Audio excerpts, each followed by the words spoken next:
નમસ્કાર મિત્રો, અક્ષર અકાદમીના online platform પર હું પ્રોફેસર ડૉક્ટર વી.સી. રાઠોડ આપનું સ્વાગત કરું છું. મિત્રો, અંગ્રેજીની કચાશ દૂર કરવા માટે અને સ્પર્ધાત્મક પરીક્ષામાં વિદ્યાર્થીઓનો સારો દેખાવ થાય એટલા માટે આપણે અંગ્રેજી વ્યાકરણના નિયમોની ચર્ચા કરીએ છીએ. પરંતુ એ નિયમોની ચર્ચા કરીએ એ પહેલાં હજુ સુધી જો તમે અમારી આ ચેનલમાં જોડાયા ન હોય તો અમારી ચેનલમાં જોડાઈ જવા વિનંતી છે. જોઈએ વિગતો. ઇન સ્પાઇટ ઓફ અને ડિસ્પાઇટનો અર્થ આમ છતાં પણ. આ બંને જે શબ્દ સમૂહ છે એનો અર્થ એક સરખો થાય છે, આમ છતાં પણ. હા, અને બંને વિરોધ દર્શાવે છે, પણ ફેર શું છે એ તમે ધ્યાનમાં રાખો કે ઇન્સ્પાઇટ પછી ઓફ આવે છે અને ડિસ્પાઇટ પછી ઓફ આવતું નથી. આ ધ્યાનમાં રાખો. અને બંને પછી નાઉન આવે છે, નામ. એટલે આ મુદ્દો ધ્યાનમાં રાખો. ઇન સ્પાઇટ ઓફ બરાબર ડિસ્પાઇટ, પણ ડિસ્પાઇટ ઓફ નહીં. આ ધ્યાનમાં રાખો. ઇન સ્પાઇટ ઓફ અને ડિસ્પાઇટ બંનેનો અર્થ એક સરખો છે, રાઈટ. ધ્યાનમાં શું રાખવાનું છે કે ડિસ્પાઇટ પછી ઓફ ના આવે. બંનેનો અર્થ થાય છે આમ છતાં પણ. Despite of is hard work he failed. આ વાક્ય ખોટું છે. કેમ કે ડિસ્પાઇટ પછી ઓફ ન આવે. Despite his hard work he fail. તેની સખત મહેનત હોવા છતાં તે નાપાસ થયો. એ જ વાક્યને તમે આ રીતે પણ સુધારી શકો. તો ઇન્સ્પાઇટ ઓફ મૂકો. In spite of his hard work he fail. એની સખત મહેનત હોવા છતાં તે નાપાસ થયો.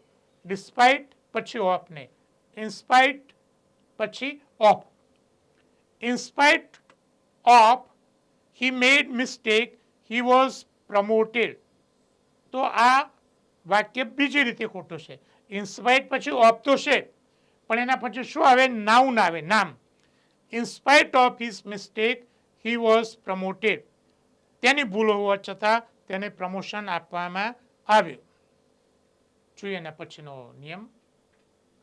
હા, વાક્યની શરૂઆતમાં હાર્ડલી, સ્કેર્સલી, સેલ્ડમ, લિટલ જેવા એડવર્બ્સ એટલે કે ક્રિયા વિશેષણ આવે તો કર્તાની પહેલા સહાયક ક્રિયાપદ મુકાય છે.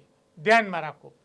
વાક્યની શરૂઆતમાં હાર્ડલી, સ્કેર્સલી, સેલ્ડમ કે લિટલ જેવા એડવર્બ્સ આવે તો કર્તાની પહેલા સહાયક ક્રિયાપદ મુકાય છે. Little he told us about his future. તો આ વાક્ય ખોટું છે. કેમ ખોટું છે? કારણ કે અહીંયા નેગેટિવ શબ્દ આપે છે એટલે કર્તાની પહેલા સહાયક ક્રિયાપદ મૂકવું પડે. વાક્ય ભૂતકાળમાં છે એટલે સહાયક ક્રિયાપદ શું આવશે? Did. Little did he tell us about his future plan. તેના ભાવિ પ્લાન અંગે થોડું જ જણાવ્યું. Seldom she comes here. તો આ ખોટું છે કારણ કે સેલ્ડમ છે એટલે આ જે સબ્જેક્ટ છે એની પહેલા સહાયક ક્રિયાપદ આવે. અહીંયા સાદો વર્તમાન કાળ છે, કમ્સ છે એટલે ડઝ આવે. સેલ્ડમ ડઝ શી કમ હિયર. આ સાચું છે.